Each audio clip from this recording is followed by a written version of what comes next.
Tonight, we drift into the gentle streets of Paris with a story about dreams, nostalgia, and the magic that happens when the clock strikes midnight.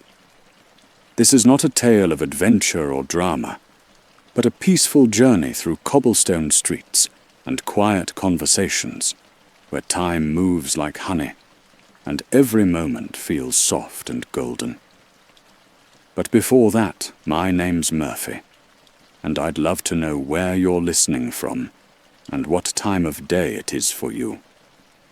If this brings you calm, don't forget to subscribe. There are so many more peaceful nights ahead. Our story begins with a man named Gil Pender, a writer from Hollywood who carries himself with the thoughtful uncertainty of someone searching for meaning. Gil has kind eyes and a gentle way of speaking, though there's something restless beneath his calm exterior. He's visiting Paris with his fiancée, Inez, a woman with polished confidence who moves through the world with the assurance of someone who has never doubted her place in it. They arrive in Paris on a warm spring day when the city seems to glow with golden light. The Seine flows quietly beneath ancient bridges, and the tree-lined boulevards stretch endlessly under a soft blue sky.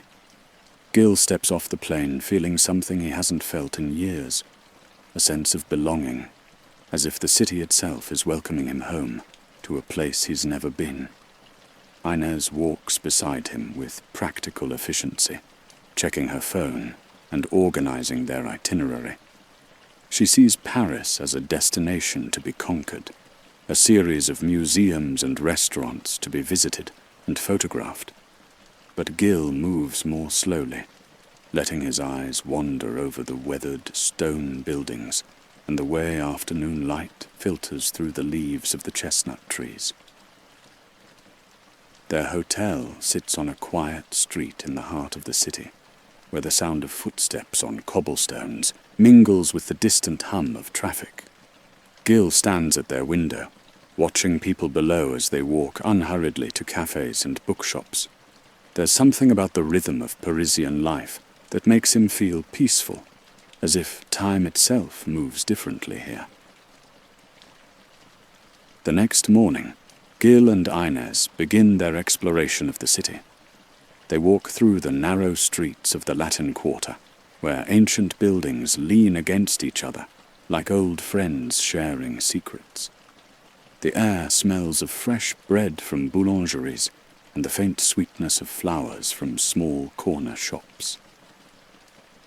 Gil finds himself drawn to the small details that Inez barely notices. The way morning light catches the curve of a wrought-iron balcony, the patient expression of an elderly man feeding pigeons in a tiny park, the gentle splash of water from an old fountain that has been marking time for centuries. They visit the Louvre, where Gil wanders through halls filled with paintings that seem to glow with their own inner light, while Inez moves efficiently from one famous piece to another. Gil lingers in front of works that speak to something deep within him. He studies the brushstrokes of the Impressionists, imagining the artists who once stood before these same canvases, breathing life into color and light. Later they stroll along the Seine, where booksellers spread their wares on the stone walls that line the river.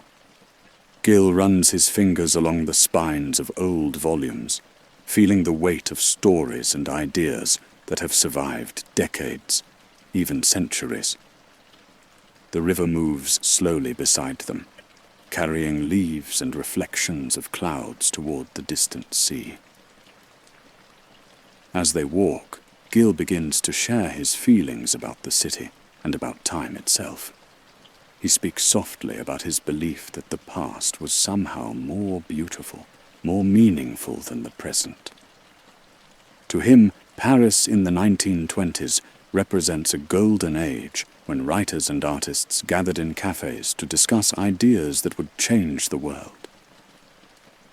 Gil tells Inez about his dream of living in Paris during that magical time, when Hemingway was writing his first stories and Picasso was creating works that would revolutionize art. He imagines smoky jazz clubs where Cole Porter played new songs, and quiet apartments where writers like F. Scott Fitzgerald crafted novels that would last forever. Inez listens with polite patience, but her responses are practical and grounded. She points out that people in every era probably thought some other time was better, that nostalgia is just a way of avoiding the challenges of the present. Her voice carries the confidence of someone who believes that progress moves in only one direction: forward. They pause at a cafe where the afternoon light filters through leaves, creating patterns that shift and dance on the small wooden tables. Gil orders coffee and watches the people passing by, wondering about their lives and their dreams.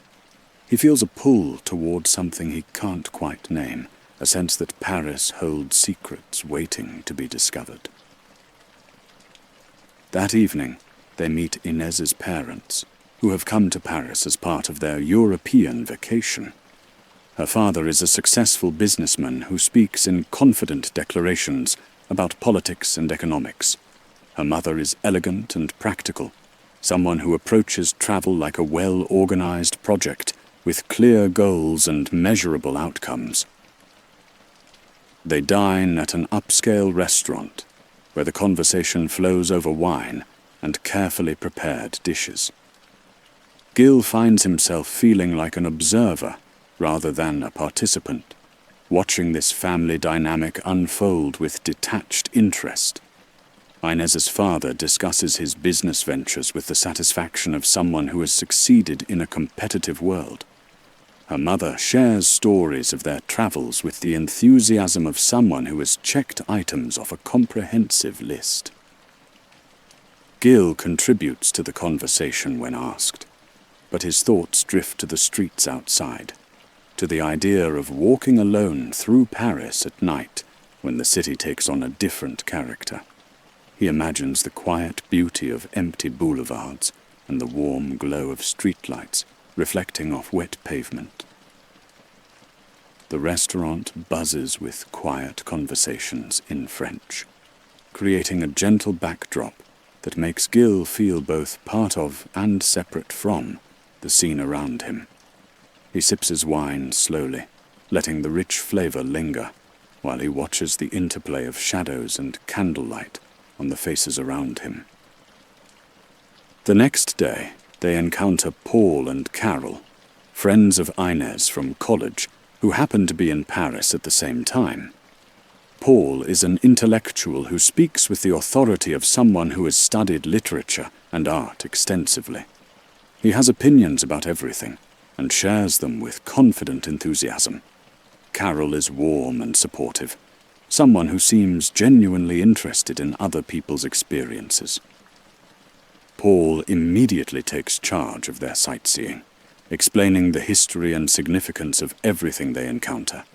He speaks about Parisian architecture with academic precision, pointing out details that Gil might not have noticed, but delivering his knowledge in a way that feels more like performance than conversation. They visit the Rodin Museum, where Paul provides commentary on each sculpture with the certainty of someone who has studied art history. Gil listens politely, but he finds himself more drawn to simply experiencing the art than analyzing it. He prefers to let the sculptures speak for themselves, to feel their emotional impact, rather than understand their historical context. Carol asks Gil about his writing, and he shares his current project, a novel about a man who works in a nostalgia shop. The concept seems to amuse Paul, who makes gentle fun of Gil's romantic notions about the past. Paul suggests that every generation thinks previous times were better, that this is just a common psychological phenomenon with no real basis in reality. As the day progresses, Gil becomes increasingly aware of feeling disconnected from the conversations around him. Paul's confident pronouncements about art and literature make him feel inadequate, as if his own appreciation for beauty is somehow naive or unsophisticated. Inez seems more engaged with Paul's intellectual energy than with Gil's quieter observations. They visit a small gallery, where Paul critiques the paintings with academic detachment, discussing technique and historical influence with impressive knowledge.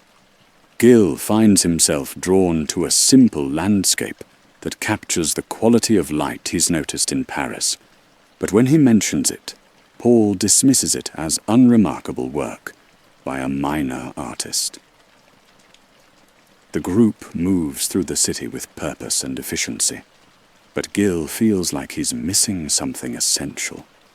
He wants to sit quietly in a park and watch the way shadows move across the grass, to spend time in a used bookstore discovering forgotten authors, to walk slowly through neighborhoods where ordinary people live ordinary lives.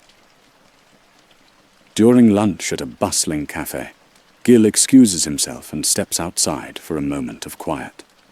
The street is alive with gentle activity, people walking dogs, children playing in a small park, elderly couples sharing conversations over coffee.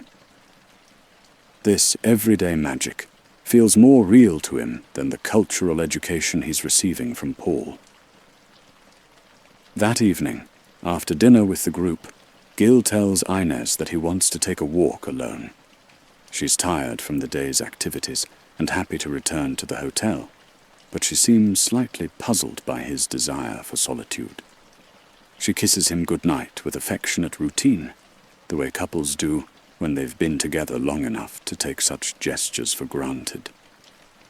Gil sets out into the Paris night, feeling immediately more at peace than he has all day. The city transforms after dark, becoming quieter and more intimate. The harsh edges of daytime tourism soften into something more romantic and mysterious. Streetlights create pools of warm light along the sidewalks, and the sound of his footsteps echoes gently off the old stone buildings. He walks without destination, letting the city guide him through winding streets that seem to have their own logic. Occasionally he passes a late-night cafe, where a few people sit quietly over wine, their conversations creating a gentle murmur that blends with the distant sound of traffic. The air is cool and carries the faint scent of flowers from window boxes and small gardens. Gil finds himself thinking about the writers and artists who once walked these same streets, who sat in cafes that might still exist, who looked up at the same stars that now shine down on him. He imagines Hemingway walking home after a night of writing, or Picasso wandering through Montmartre with paint still under his fingernails. As Gil continues his solitary exploration, he loses track of time and place.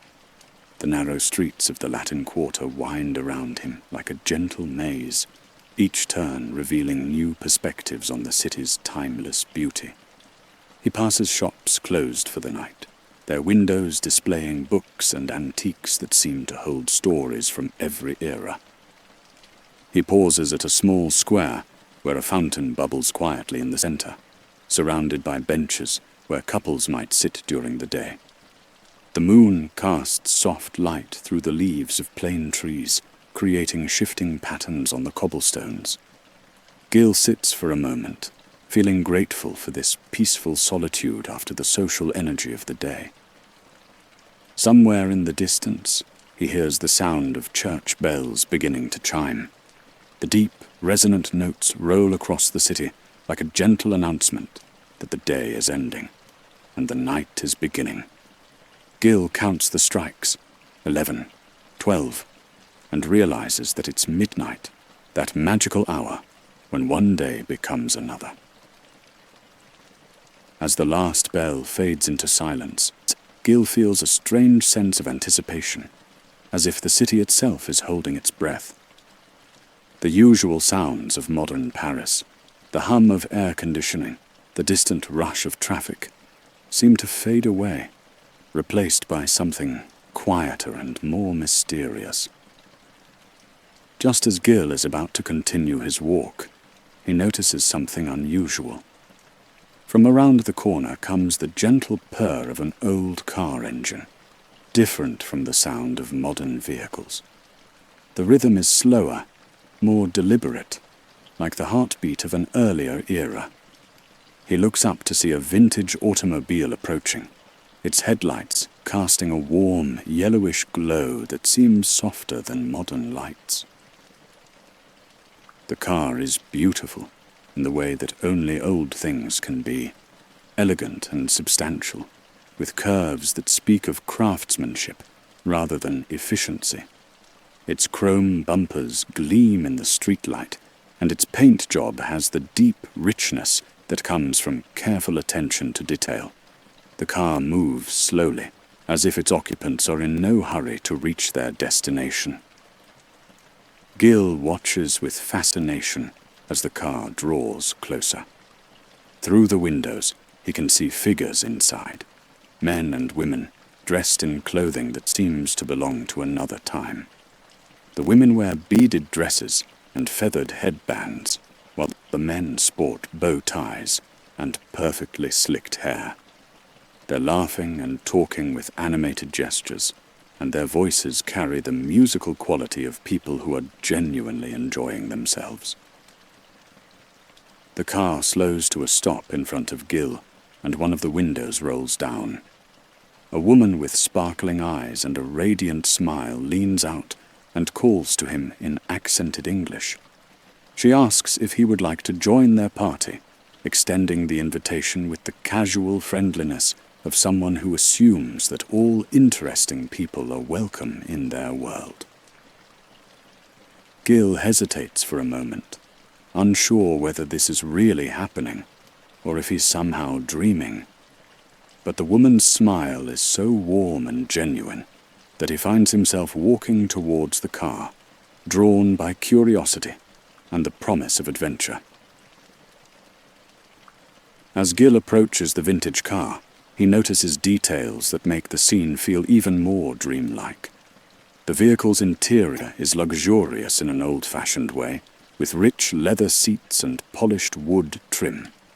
The people inside are dressed with the kind of careful attention to style that suggests they're heading to or coming from some important social event. The woman who invited him introduces herself with the confident charm of someone accustomed to meeting new people at parties. Her companions nod and smile, making room for Gil in their spacious back seat. As he settles in, he's struck by how natural this feels, as if he's been waiting for this invitation his entire life. The car begins to move again, carrying them through streets that look familiar, yet somehow different. The buildings are the same, but the atmosphere has changed. The harsh fluorescent lights of modern storefronts have been replaced by the warm glow of gas lamps and early electric bulbs. The sound of contemporary traffic has faded, replaced by the clip-clop of horse-drawn carriages and the gentle hum of vintage automobiles.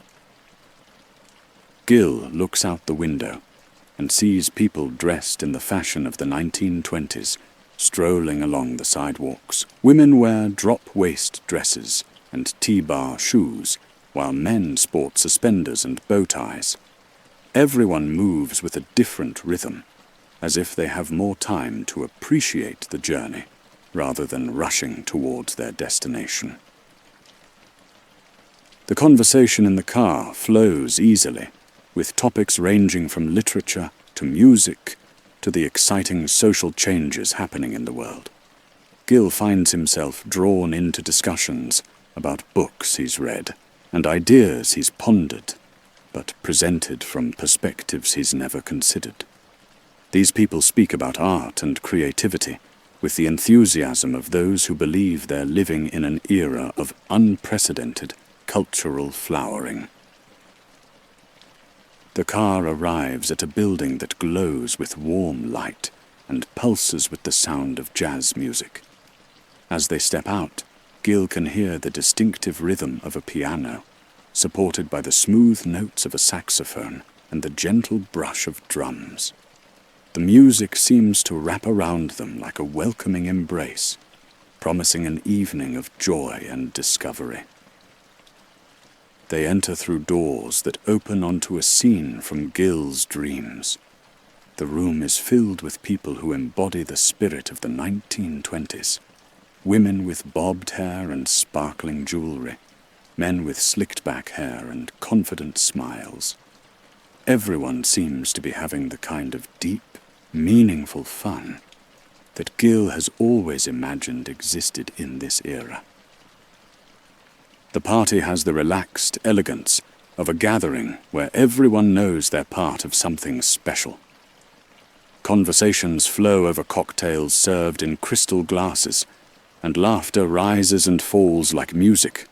The lighting is soft and warm, creating an atmosphere that makes everyone look beautiful and interesting.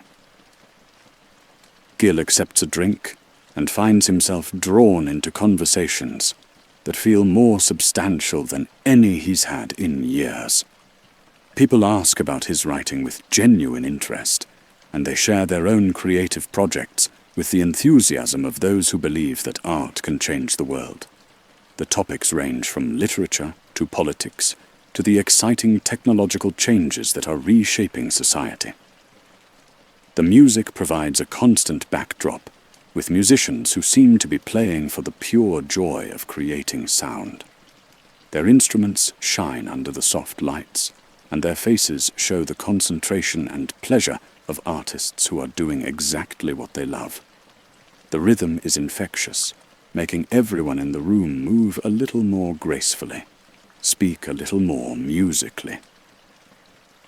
As Gil mingles through the party, he's introduced to a couple who seem to embody the glamorous spirit of the era. The man is handsome and charming, with the kind of easy confidence that comes from success and talent. His wife is beautiful and vivacious, with sparkling eyes and a laugh that draws people like a magnet. They introduce themselves as Scott and Zelda, names that make Gil's heart skip with recognition. These are the legendary figures he's read about and dreamed of meeting, the writer who captured the essence of American youth and his brilliant, troubled wife who inspired some of his greatest work. Scott speaks about his writing with the passion of someone who believes that literature can reveal fundamental truths about human nature. He describes his current project with excitement, sharing ideas about character and plot with the generosity of someone who loves to talk about the craft of storytelling. His voice carries the musicality of someone who thinks in beautiful sentences. Zelda adds her own observations about life and art with the sharp intelligence of someone who sees the world from unique angles. She speaks about dancing and painting with the same intensity that Scott brings to writing, as if all forms of artistic expression are part of one grand conversation about beauty and meaning. Gil finds himself drawn into their discussion, sharing his own thoughts about writing and creativity. They listen with genuine interest, treating his ideas with the respect they would give to any serious artist. The conversation flows effortlessly from one topic to another, covering everything from the nature of inspiration to the challenges of capturing human emotion in words. Gil meets more people who represent the creative spirit of the 1920s. There are painters who speak about color and light, with the passion of scientists making discoveries, musicians who discuss rhythm and harmony as if they're unlocking the secrets of the universe, and writers who share their latest work with the excitement of children showing off their newest drawings. The drinks flow freely, but rather than making the conversation less coherent, they seem to liberate people to express their deepest thoughts and feelings. Gil finds himself in discussions about the nature of beauty, the purpose of art, and the way creativity can transform both the artist and the audience. The dancing is unlike anything Gil has experienced in his contemporary world. Couples move together with synchronized grace, their bodies responding to the music as if they're part of the rhythm itself. The dances are complex but natural, requiring skill and partnership that speaks to a time when people invested energy in learning how to move beautifully together. Gil watches and eventually joins in, finding that the music and the atmosphere make him move more confidently than he usually does. The other dancers welcome him with friendly encouragement, and soon he's swept up in the collective joy of physical expression set to beautiful music. Between dances, he continues his conversations with various artists, each of whom offers different perspectives on the creative life. They speak about their work with the kind of seriousness and joy that Gil has always hoped to find in his own artistic community. During a quieter moment in the evening, Gil finds himself in conversation with a man who sits at the piano with the casual confidence of someone who knows exactly what he's doing. This is Cole Porter, the composer whose songs have provided the soundtrack for an entire generation's romantic dreams. Porter speaks about music with the intelligence of someone who understands both the technical and emotional aspects of composition. He explains how he creates melodies that will make people feel specific emotions, how he chooses words that will stick in people's minds long after the song ends. As they talk, Porter occasionally plays phrases from songs he's working on, testing them on Gil like a chef offering tastes of a dish in progress. The music that emerges is sophisticated and beautiful, but also accessible and emotionally direct. Gil can hear in these fragments the seeds of songs that will become standards, pieces that will be played and sung for decades to come. Porter asks about Gil's writing, and Gil shares his struggles with finding the right voice for his current novel. Porter listens thoughtfully and offers suggestions about rhythm and flow that apply equally to lyrics and prose. He speaks about the importance of understanding your audience while remaining true to your own artistic vision. The conversation reveals Porter as someone who takes his craft seriously, but doesn't take himself too seriously. He's focused on creating beauty and meaning, but he approaches his work with the lightness of someone who genuinely enjoys what he does. His advice to Gil is both practical and inspiring, delivered with the generosity of someone who believes that helping other artists succeed enriches the entire creative community. Gil steps outside for a moment of quiet reflection, finding himself on a balcony that overlooks the Paris streets. The city below looks different from the Paris he knows, cleaner, more elegant, with a quality of light that makes everything appear almost magical.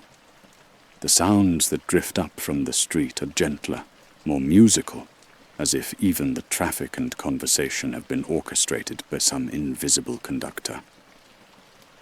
Gil realizes that he's experiencing something that shouldn't be possible, but rather than questioning the logic of his situation, he finds himself simply grateful for the opportunity. This is the world he's always imagined, the time and place where he's always believed he belonged. When he returns to the party, he approaches the experience with renewed appreciation. He listens more carefully to the conversations, pays closer attention to the music, and tries to memorize the faces and voices of the people he's meeting. Some part of him already knows that this magical evening will end, and he wants to carry as much of it as possible back to his ordinary life. As the evening reaches its natural conclusion, Gil finds himself back in the vintage car with his new friends. The conversation continues as they drive through the quiet streets, but gradually the voices around him begin to fade, as if they're moving away from him, even though he's sitting in the same seat. The warm glow of the car's interior begins to dim, and the sounds of the 1920s Paris night are gradually replaced by the familiar hum of modern city life. Gil feels a sense of gentle sadness, like waking from a particularly vivid and beautiful dream that he wishes could continue forever. When he looks around again, he finds himself standing alone on the same street corner where he encountered the vintage car. The modern Paris of his own time has returned.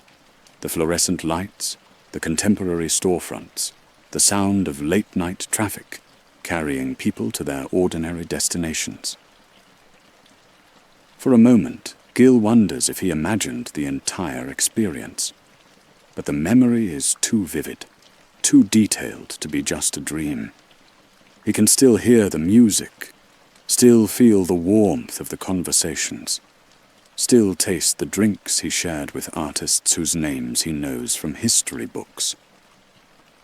He begins walking back toward his hotel, but slowly, reluctant to leave the street where something magical happened. The ordinary Paris around him still holds beauty, but it feels muted compared to the golden world he just experienced. He finds himself looking at every vintage car that passes, hoping to see one that might carry him back to that enchanted evening. When Gil returns to the hotel, he finds Inez reading in bed, comfortable in her familiar routine. She looks up with mild curiosity about his long walk, but she's clearly not expecting any dramatic revelations.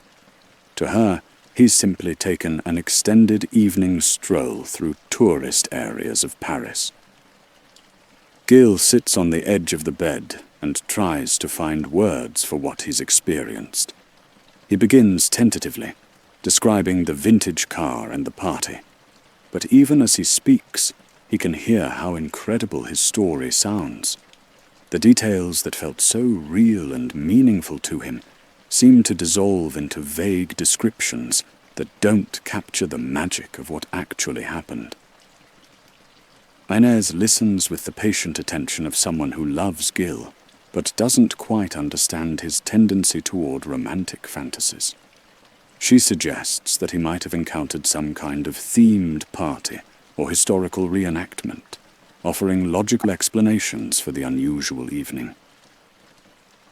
Her practical interpretations make Gil realize how impossible his experience would sound to anyone who wasn't there. The people he met, the conversations he had, the music he heard, all of it exists now only in his memory, with no way to prove that it was real. Rather than trying to convince Inez of the literal truth of his experience, Gil finds himself describing it more as a kind of inspiring dream. He talks about how the evening made him feel connected to the artistic spirit of Paris, how it reminded him why he became a writer in the first place. The next evening, Gil finds himself drawn back to the same street corner where he encountered the vintage car. After another day of sightseeing with Inez and their companions, he excuses himself again for a solitary walk, claiming he needs quiet time to think about his writing. This time, he approaches the location with a mixture of hope and skepticism. Part of him wonders if the previous night's experience was just an elaborate dream or some kind of psychological episode brought on by jet lag and his romantic notions about Paris. But another part of him feels certain that something real and magical happened, something that might happen again. He arrives at the street corner just before midnight, positioning himself in the same spot where he waited the night before. The modern Paris around him feels even more ordinary than usual, as if the contrast with his magical evening has heightened his awareness of contemporary life's mundane details. As the church bells begin to chime midnight, Gil feels his heart racing with anticipation.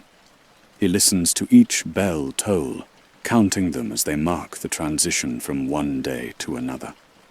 The sound seems to create a doorway between different worlds, a moment when the usual rules of time and space might be suspended. Just as the last bell fades into silence, Gil hears the familiar sound of a vintage car engine approaching. His relief and excitement are profound, as if he's been reunited with a friend he was afraid he'd lost forever. The car appears around the corner, its warm headlights cutting through the darkness like a beacon of possibility. This time, Gil doesn't hesitate. When the car stops and its occupants invite him to join them, he steps forward with the confidence of someone who has found his place in the world. The faces inside are different from the previous night, but they carry the same warmth and artistic energy that made his first experience so meaningful. The car takes Gil to a different location this time, a quieter cafe, where a smaller group of people has gathered for more intimate conversation. The atmosphere is less festive than the party of the previous night, but no less engaging. This is a place where serious artists come to discuss their work and test their ideas on trusted friends. Gil is introduced to a man who embodies the kind of masculine confidence that Gil has always admired from a distance. This is Ernest Hemingway, the writer whose spare, powerful prose has influenced generations of authors. Hemingway speaks with the authority of someone who has lived fully and observed carefully, whose words carry the weight of genuine experience. When Gil mentions his own novel, Hemingway's response is characteristically direct. He refuses to read the manuscript, explaining that writers should never seek approval from other writers, but should instead trust their own instincts and continue working until they've achieved what they set out to accomplish. However, he does suggest that Gil might benefit from showing his work to Gertrude Stein, whose salon has become a gathering place for serious artists and writers. He speaks about a woman who has become a mentor to many young writers, someone whose literary salon has become a gathering place for the most innovative artists in Paris. They leave the cafe and walk through the quiet streets to an apartment building that radiates warmth and creativity. The building itself is unremarkable, but as they climb the stairs, Gil can hear the sound of animated conversation and laughter coming from one of the apartments. Hemingway knocks on a door that opens to reveal a woman with intelligent eyes and a presence that immediately commands attention. This is Gertrude Stein, the experimental writer and art collector, whose apartment has become legendary among Paris's artistic community. The apartment is filled with paintings and sculptures that represent the cutting edge of contemporary art. The walls are covered with works by artists who are just beginning to gain recognition, and the atmosphere suggests a place where aesthetic boundaries are constantly being pushed and redefined. Stein greets Hemingway with the warmth of an old friend and welcomes Gil with the curiosity of someone who is always interested in meeting new writers. Her conversation is sharp and challenging, filled with insights about literature and art that reveal a mind constantly engaged with questions of creativity and meaning. The apartment buzzes with quiet activity. Other writers and artists are scattered throughout the rooms, some engaged in intense discussions, others quietly working on their own projects. The atmosphere is both social and productive, a place where artistic work happens in the context of a supportive community. Stein asks Gil about his writing, and he finds himself describing his novel once again. but this time with the confidence that comes from having already tested his ideas on Hemingway and the other writers at the cafe. Stein listens with the attention of someone who understands the importance of encouraging new talent. Stein's response to Gill's novel description is characteristically direct and insightful. She identifies the strengths in his concept, while also pointing out areas where the work could be developed more fully. Her criticism is honest but constructive, delivered with the authority of someone who has spent decades thinking about what makes writing effective. She speaks about the importance of finding an authentic voice, of writing from a place of genuine emotion, rather than trying to imitate styles that have worked for other writers. Her advice is both practical and philosophical, touching on technical issues of narrative structure, while also addressing larger questions about the purpose of art. The conversation reveals Stein as someone who takes writing seriously, but approaches it with intellectual playfulness. She's willing to challenge conventional ideas about storytelling, but she also understands the importance of connecting with readers on an emotional level. As they talk, other people in the apartment occasionally join the conversation, adding their own perspectives on Gill's work and on literature in general. The discussion flows naturally from one topic to another, covering everything from specific technical problems to broad questions about the role of art in society. Over the course of the evening, Gill has the opportunity to listen to conversations between some of the most important writers and artists of the era. These are informal discussions, but they reveal the thinking and creative processes of people who are creating work that will influence culture for generations. He hears debates about the nature of modern art, discussions about the relationship between politics and creativity, and conversations about the technical challenges of working in different artistic media. The level of the discourse is higher than anything Gill has experienced in his contemporary world, but it's also more accessible because it's driven by genuine passion rather than academic pretension. Gill is then introduced to a man whose presence seems to fill the room with creative energy. This is Pablo Picasso, the revolutionary artist whose work is transforming the way people think about visual representation. Picasso moves through the apartment with the confidence of someone who knows he's changing the world, but his demeanor is warm and approachable rather than intimidating. Accompanying Picasso is a beautiful young woman named Adriana, who carries herself with the grace of someone comfortable in artistic circles. She has dark hair and expressive eyes that seem to take in everything around her with intelligent curiosity. Her presence is both elegant and natural, and she speaks about art with the knowledge of someone who has spent time around great artists. Adriana serves as a bridge between Gill and this world of artistic genius. She's less intimidating than some of the famous figures he's met, and her friendly interest in his work makes him feel more comfortable sharing his thoughts and ideas. She listens to his description of his novel with genuine attention, asking questions that show she understands the creative process. Picasso discusses his current work with the passion of someone who believes that art can reveal fundamental truths about human experience. He speaks about the challenge of representing three-dimensional reality on a two-dimensional surface, and about his experiments with showing objects from multiple perspectives simultaneously. The conversation reveals Picasso as someone who is both intellectually rigorous and intuitively creative.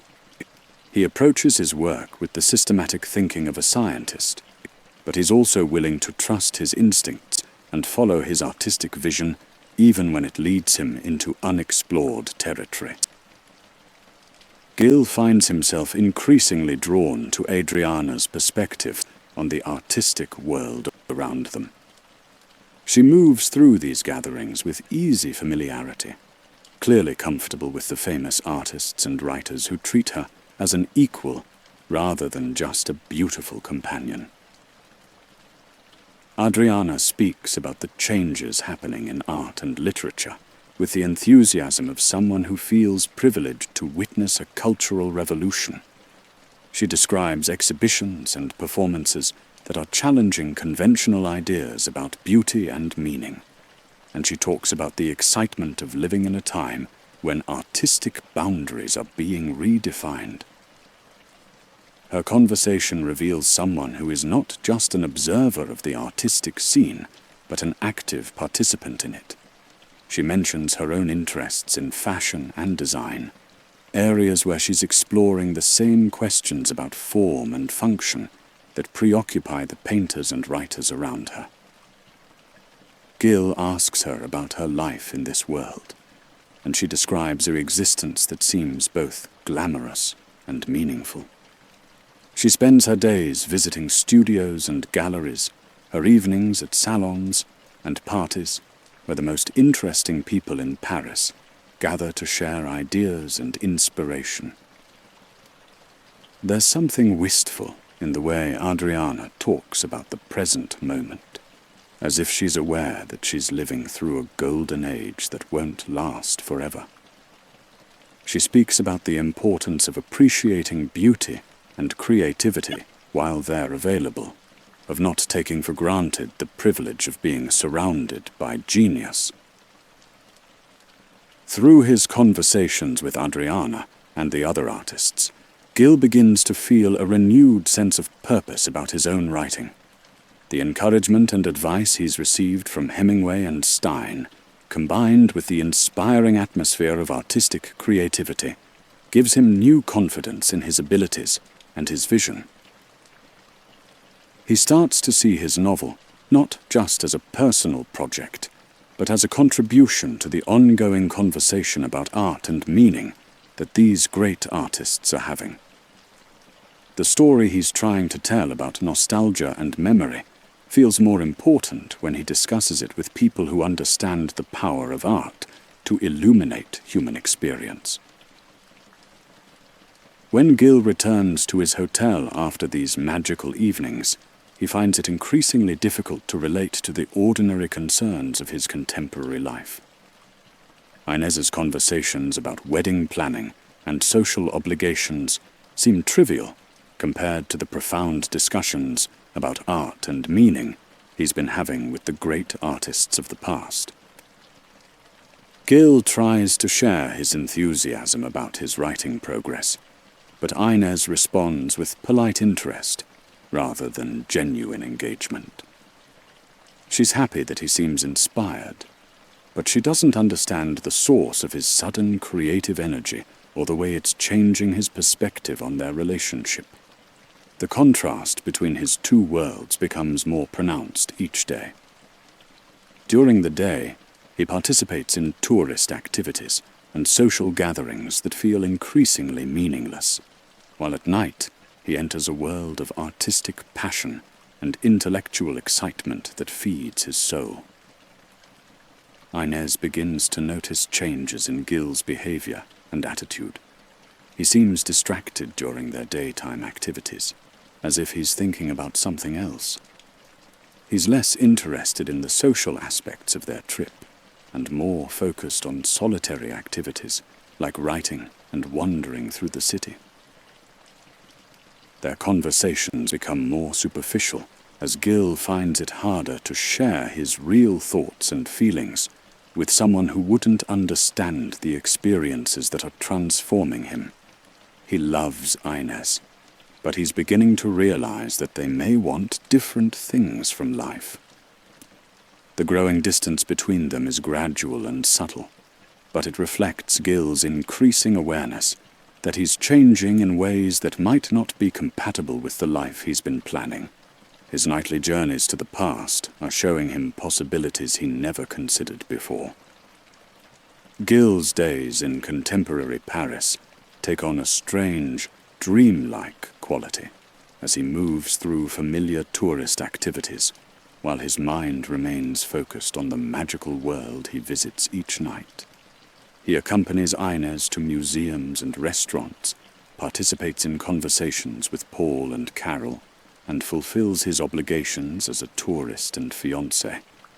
But everything feels muted and distant.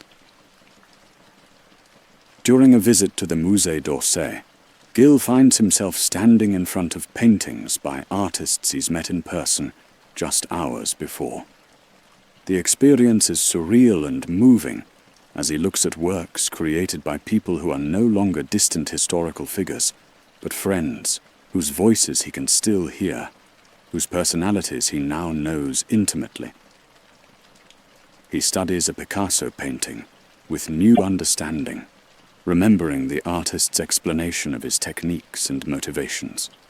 The work on the wall seems to pulse with life, as if it's still connected to the passionate man who created it decades ago.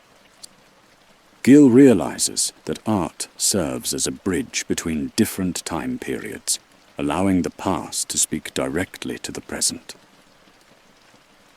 At lunch with the group, Gil finds himself distracted by thoughts of the conversations he'll have that evening with Hemingway and Stein. Paul's intellectual commentary about the art they've seen feels shallow compared to the insights Gil has gained from talking with the artists themselves about their work and their intentions. Inez notices his distraction and asks if he's feeling well. Gil reassures her that he's simply thinking about his writing, which is true, but not the whole truth. He's learning to navigate the gap between his two worlds, sharing enough of his experiences to avoid concern while keeping the magical aspects to himself. Each night brings new adventures and deeper connections with the artistic community of 1920s Paris. Gil begins to feel like a regular participant in this world, rather than just a curious visitor. The artists remember him from previous evenings and continue conversations they started on other nights.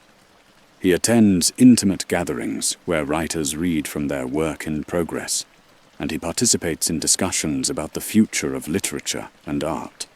The sense of being part of a community of serious artists gives him a feeling of belonging he's never experienced in his contemporary life. Hemingway introduces Gil to other writers who offer different perspectives on the craft of storytelling. Each conversation adds new layers to Gil's understanding of what it means to be a writer, and he begins to see his own work as part of a continuous tradition of people trying to capture human experience in words. The magical car continues to appear each night at midnight, carrying Gil to different locations around Paris, where artists gather to share their work and ideas. Sometimes he visits studios where painters work on canvases that will become famous. Other times he attends performances of music that will influence generations of composers. Gil realizes that he's not just observing history, but participating in it. Gil's friendship with Adriana deepens as they spend more time together at various artistic gatherings. She becomes his guide to this world, helping him understand the relationships between different artists and the cultural movements they represent.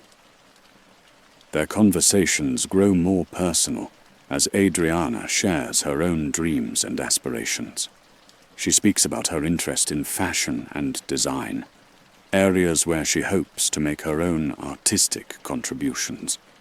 Her passion for creativity is infectious, and Gil finds himself inspired by her dedication to living an artistic life.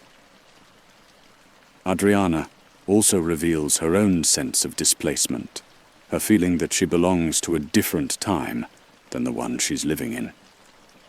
She speaks nostalgically about earlier periods in Paris's history, particularly the Belle Époque of the 1890s, which she describes as an even more romantic and beautiful time than the present. Gil finds himself drawn to Adriana, not just as a friend, but as someone who shares his deepest feelings about art and life. She understands his passion for creativity in ways that Inez never has, and she encourages his writing with genuine enthusiasm and insight. As they walk through the Paris streets after various gatherings, Gil and Adriana discuss the nature of artistic inspiration and the challenges of creating meaningful work. These conversations feel more intimate and important than any Gil has had with anyone in his contemporary life. During one of his daytime wanderings through Paris, Gil discovers a small antique bookshop tucked away on a quiet street. The shop specializes in rare and unusual books, and Gil finds himself drawn to a section devoted to works from the 1920s. Among the books, he finds a third edition of a novel by an author he met just the night before. The book is in excellent condition, and Gil is amazed to hold in his hands a physical object that connects his two worlds. The book was published in the time he visits each night, but it exists in his contemporary world as a valuable antique. The shop owner, an elderly man with deep knowledge of literary history, tells Gil about the book's significance and its place in the literary movements of the 1920s. Gil listens with the pleasure of someone who has insider knowledge about the personalities and events being described. Gil purchases the book, along with several other volumes from the same period. As he carries them back to his hotel, he feels like he's transporting pieces of his magical world into his ordinary life. The books serve as tangible proof that the world he visits each night actually existed, even if his experiences there might be impossible to explain. The next day, Gil's growing confidence in his own artistic judgment makes Paul's intellectual pretensions even more irritating. During a visit to the Louvre, Paul holds forth on various paintings with his usual authoritative tone, but Gil now has the knowledge and perspective to recognize the limitations of Paul's understanding. When Paul dismisses a particular work as unimportant, Gil quietly disagrees, remembering conversations he's had with artists who knew the painter personally. Paul's academic approach to art feels sterile compared to the living, breathing artistic community Gil has become part of. Gil finds himself less willing to defer to Paul's opinions, and he occasionally offers alternative perspectives on the works they're viewing. Paul seems surprised by Gil's new assertiveness, and Inez notices the change in the dynamic between the two men. The contrast between Paul's second-hand knowledge and Gil's direct experience with the artistic world becomes more pronounced as the day progresses. Gil realizes that he's gained something invaluable from his nightly journeys. Not just information about art history, but a deeper understanding of what it means to be an artist. Paul's pretensions, which once intimidated Gil, now seem like a barrier to genuine appreciation of art. Gil understands that the most important thing about a painting or a book is not its historical significance, but its ability to move and inspire people, to connect across time and speak to universal human experiences. As Gil continues his double life, he finds himself thinking constantly about the contrast between the two worlds he inhabits. The 1920s Paris he visits each night seems more vibrant, more meaningful, and more beautiful than the contemporary world he lives in during the day. As Gil's behavior becomes more erratic and distracted, Inez begins to express concern about the changes she's observing in him. She notices that he's less interested in their planned activities, more focused on solitary pursuits, and generally less present in their relationship. She asks him directly about his late-night walks, wondering why he needs so much time alone and what he's doing during these extended wanderings through the city. Gil tries to explain his need for solitude and inspiration, but his explanations feel inadequate and evasive. Inez suggests that Gil might be experiencing some kind of midlife crisis or creative block that's affecting his behavior. She approaches the situation with practical concern, suggesting that he might benefit from talking to a therapist or taking a break from his writing to focus on their relationship. Her well-meaning suggestions feel like attempts to pull him back into a world that no longer satisfies him. Gil appreciates her concern, but he realizes that she doesn't understand the fundamental changes he's experiencing and wouldn't be able to accept the truth about his nightly journeys even if he told her. During a visit to a Paris flea market, Gil discovers a beautiful vintage jewelry box that seems to belong to the world he visits each night. The box is ornate and elegant, with the kind of craftsmanship that suggests it was made during the 1920s or earlier. The vendor, an elderly woman with knowledge of antique jewelry, tells Gil that the box once belonged to a woman who was connected to the artistic community of 1920s Paris. The story captures Gil's imagination and makes him feel like he's discovered another connection between his two worlds. Gil purchases the box as a gift for Adriana, thinking that she would appreciate both its beauty and its historical significance. The act of buying a gift for someone in the past feels strange but meaningful, as if he's investing in the reality of his experiences there. That evening, when he presents the box to Adriana, her reaction confirms his intuition. She's delighted by the gift and shares stories about similar pieces she's seen in the homes of artists and writers.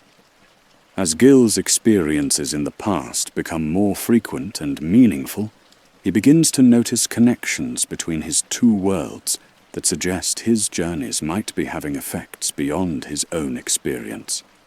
He finds references to conversations he's had with historical figures, sees evidence of his influence on their work, and discovers traces of his presence in the historical record.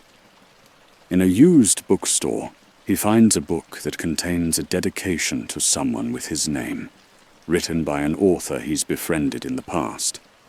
The discovery is both thrilling and unsettling, as it suggests that his experiences in the past are somehow real and lasting. During one of their evening walks through the Paris streets, Adriana shares with Gil her own sense of displacement and longing for a different time. She speaks with wistful passion about the Belle Époque, the period from the 1890s to the beginning of World War I, which she describes as the most beautiful and romantic era in Paris's history. Adriana's descriptions of the Belle Époque are filled with the same nostalgic longing that Gil feels for the 1920s. She talks about the elegant fashions, the innovative art, and the sense of optimism that characterized that earlier period. In her mind, the Belle Époque represents a golden age of beauty and creativity that surpasses even the remarkable time they're currently living in. Gil listens with fascination as Adriana describes the artists and writers of the Belle Époque with the same reverence he feels for the figures he's met in the 1920s. She speaks about Toulouse-Lautrec's paintings of Montmartre, about the Art Nouveau movement, and about the sense of cultural flowering that made Paris the center of the artistic world. Her longing for the past mirrors Gil's own feelings so perfectly that he begins to understand something important about the nature of nostalgia. Adriana is living in what Gil considers a golden age, surrounded by artistic genius and cultural innovation, but she still feels that some other time was more beautiful and meaningful. As they continue their conversation, Gil realizes that Adriana's dreams of the Belle Époque are as passionate and detailed as his own fantasies about the 1920s.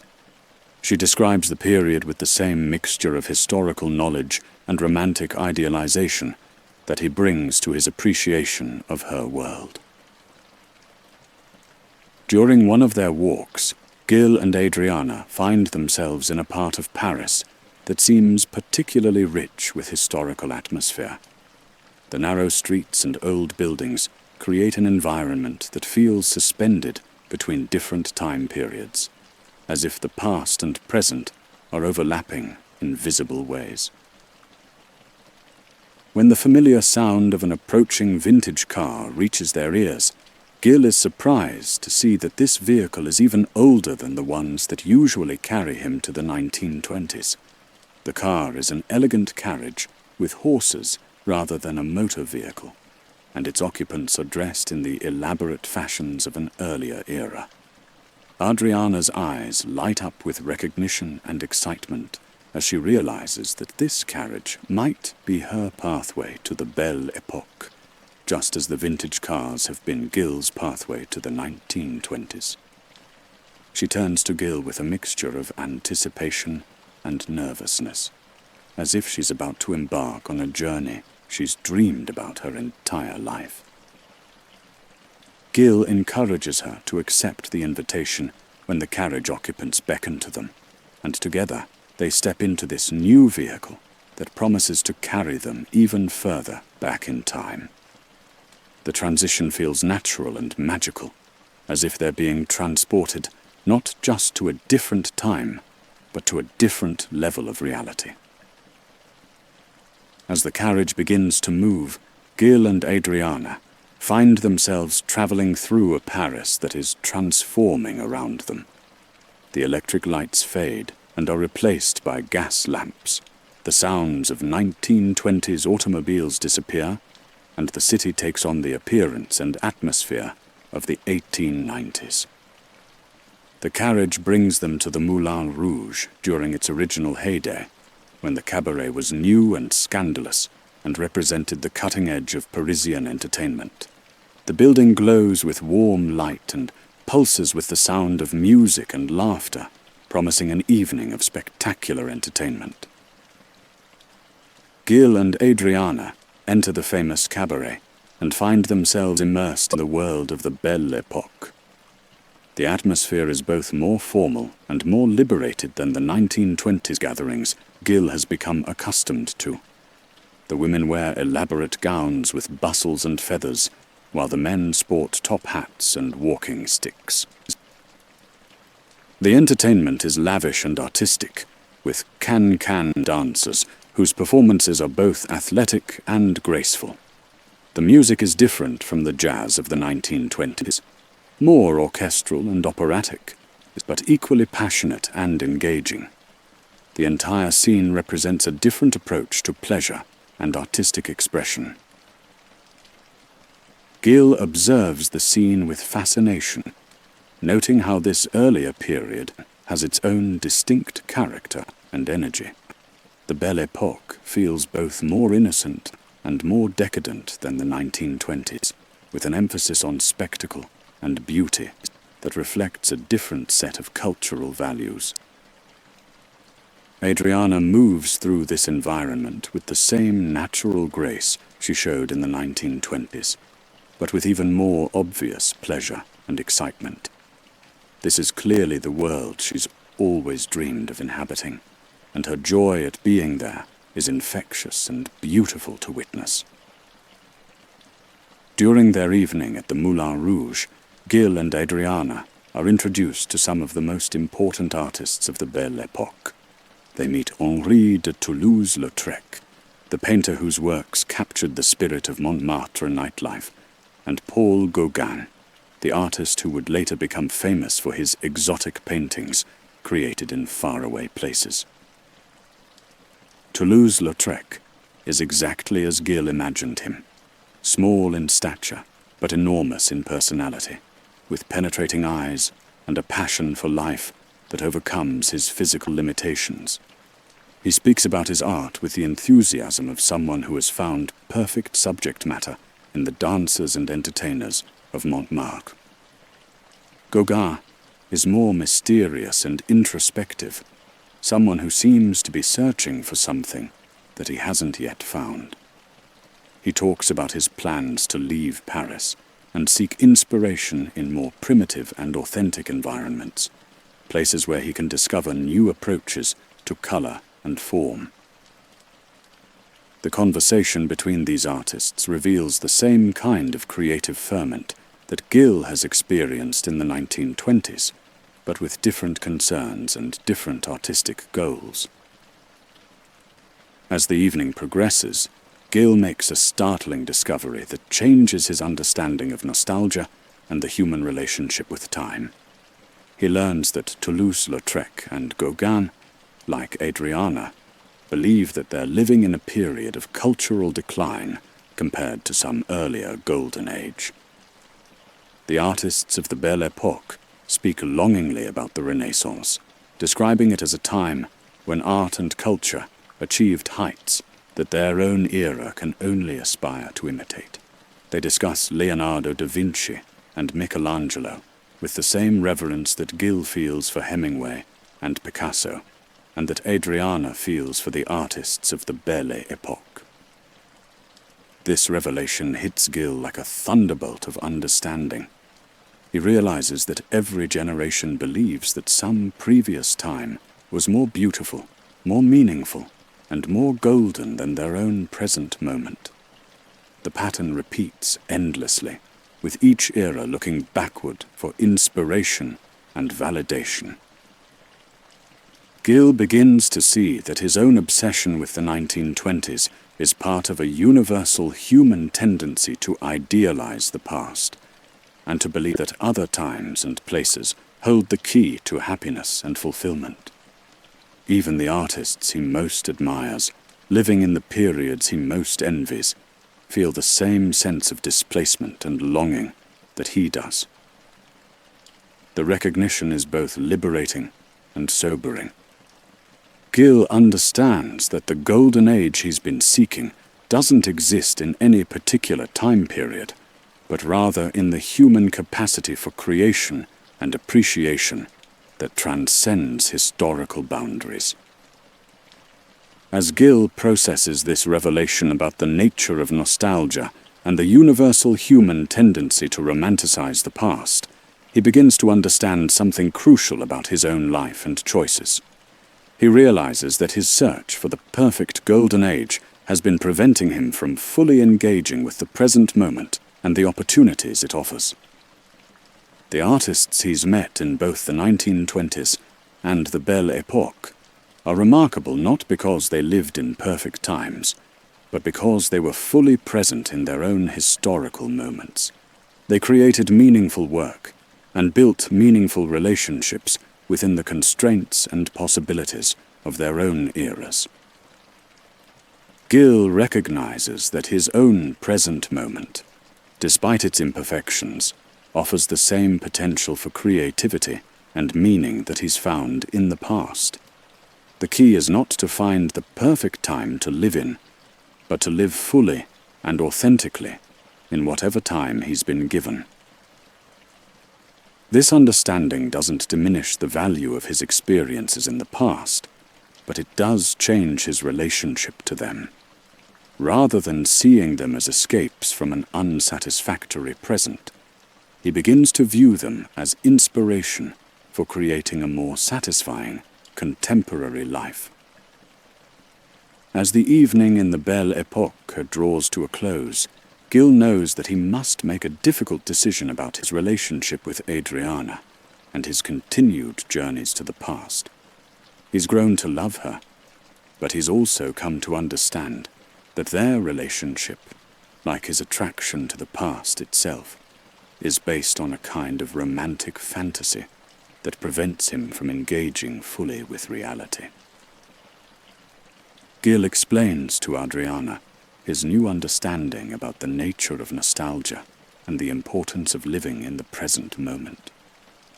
She listens with the intelligence and sensitivity he's always admired in her, and she acknowledges the truth of his observations, even as she expresses sadness about their implications.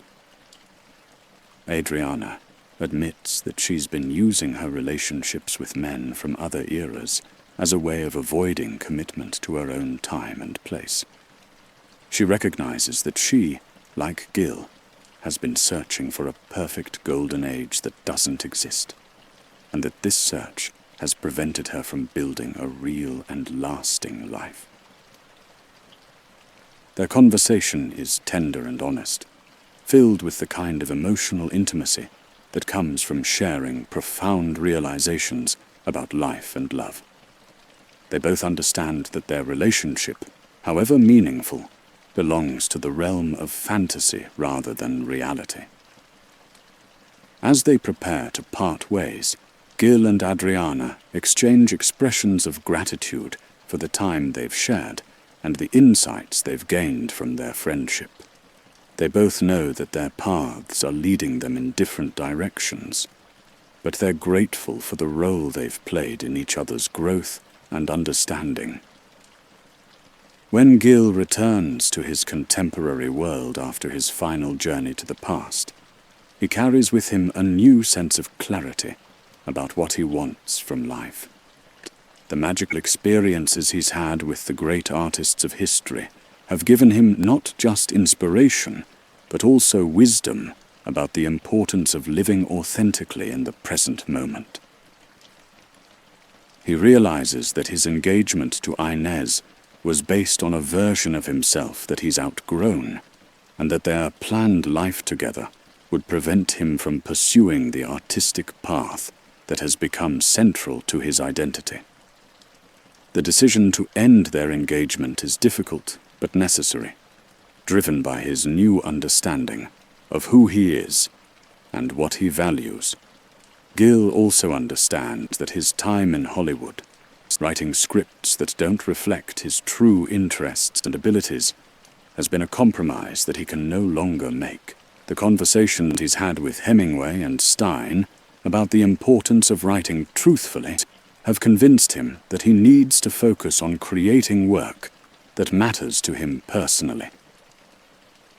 The practical implications of these decisions are daunting. Gil will need to rebuild his life around his commitment to serious writing, which means accepting financial uncertainty and social disapproval. But the confidence he's gained from his experiences with the great artists of the past makes him willing to take these risks. Gil's conversation with Inez about ending their engagement is one of the most difficult he's ever had to have. He approaches the subject with honesty and compassion, trying to explain his decision in terms that she can understand, even if she doesn't agree with them. He tells Inez that he's realized they want different things from life, and that continuing their relationship would be unfair to both of them. Gil explains that his time in Paris has helped him understand that he needs to focus on his writing in ways that wouldn't be compatible with their planned life together. Inez responds with a mixture of surprise, hurt, and practical concern. She doesn't understand the sudden change in Gil's priorities, and she questions whether he's making a rational decision or simply going through some kind of temporary crisis that will pass with time. The conversation reveals the fundamental differences in their world views that Gil has become increasingly aware of during their trip. Inez values stability, social success, and conventional measures of achievement, while Gil has come to prioritize creativity, authenticity, and personal fulfillment. Gil tries to explain his decision without revealing the magical aspects of his Parisian experiences, focusing instead on the general ways that the trip has clarified his values and goals. He emphasizes that the problem isn't with Inez personally, but with the incompatibility of their different visions for the future. The conversation is painful for both of them, but it's also honest and respectful. Gil acknowledges that he's asking Inez to give up plans and dreams that were based on their shared commitment, and he takes responsibility for the pain his decision will cause her. The practical process of ending their engagement involves more than just emotional conversations. Gil and Inez must untangle the various commitments and plans they've made together, from wedding arrangements to shared financial obligations to social relationships that will be affected by their decision. Gil handles these practical matters with the same honesty and consideration he brought to their emotional discussions. He takes financial responsibility for any costs associated with their broken engagement, and he works to minimize the social awkwardness that their decision will create for their friends and families.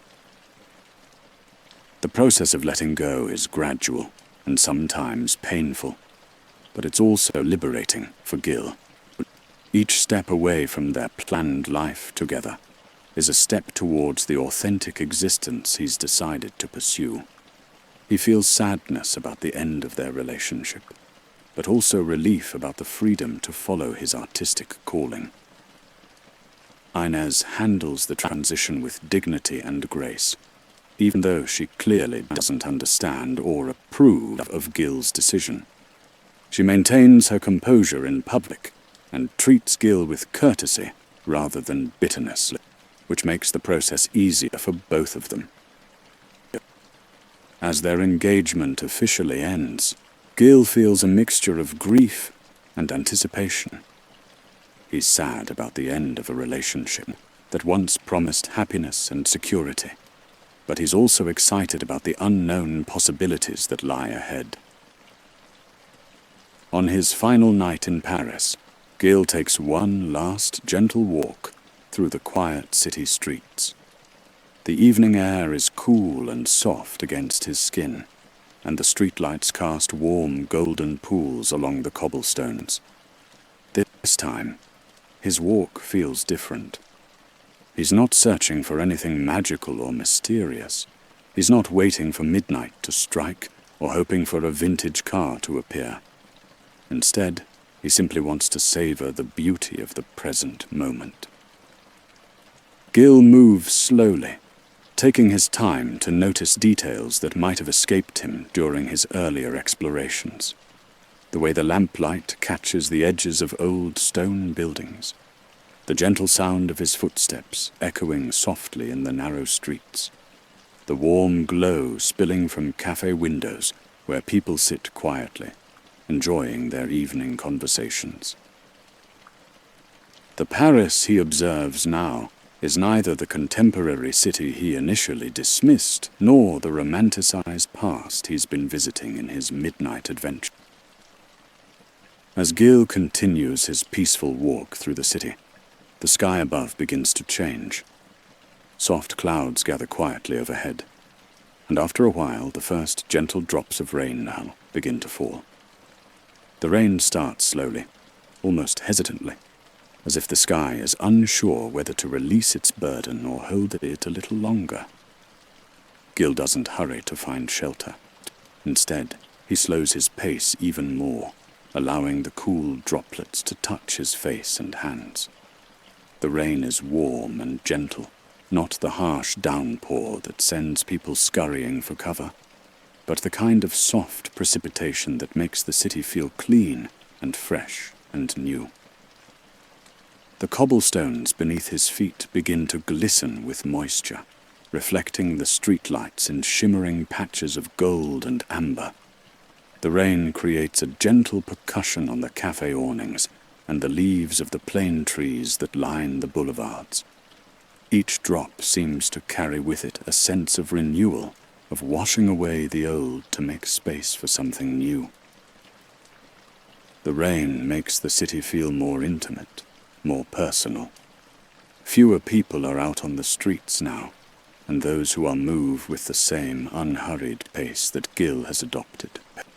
There's something calming about the way the rain seems to soften all the edges of the city, making everything look gentle and dreamlike.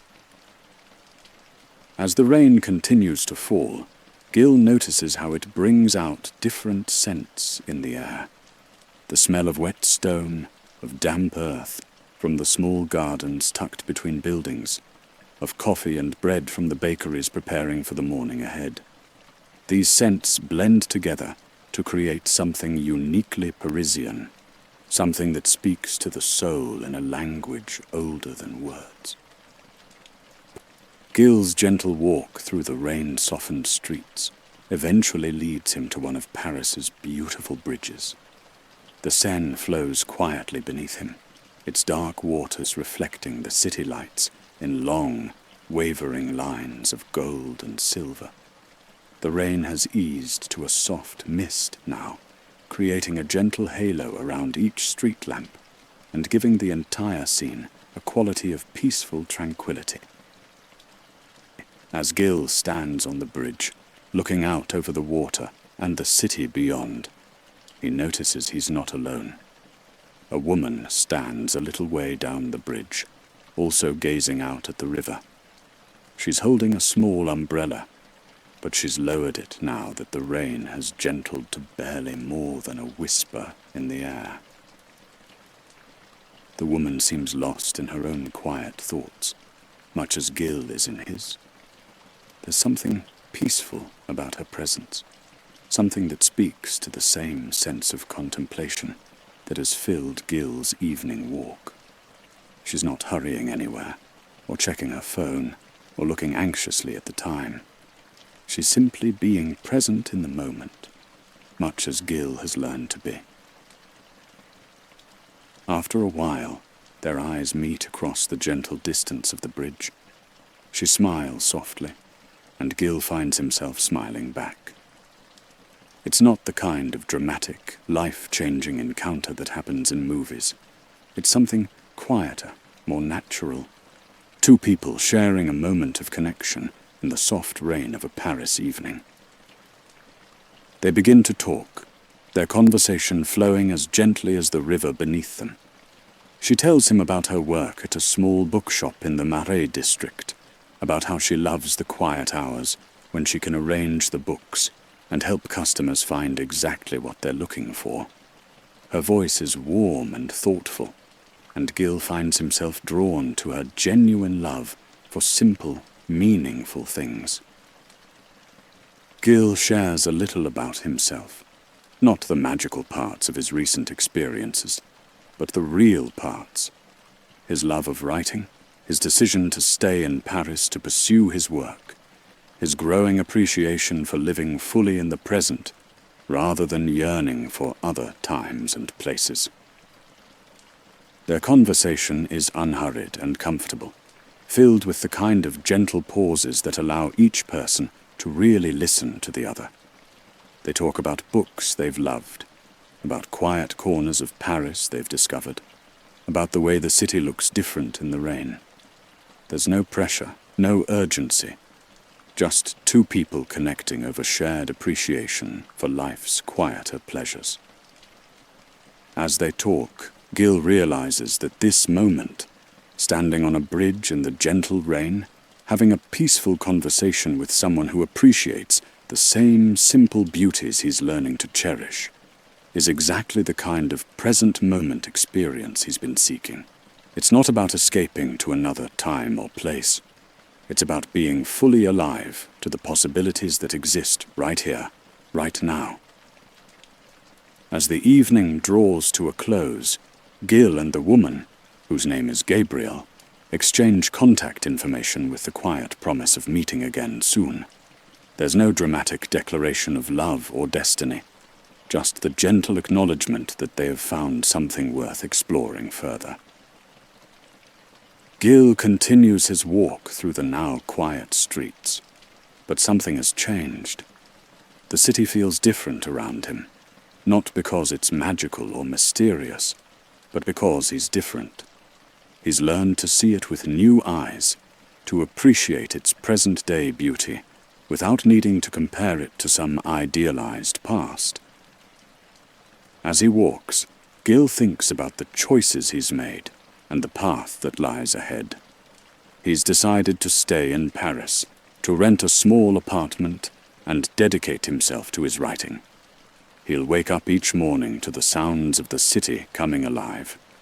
He'll spend his days writing in quiet cafés, walking through neighborhoods he's never explored, discovering the rhythms of daily life in this place he's come to love.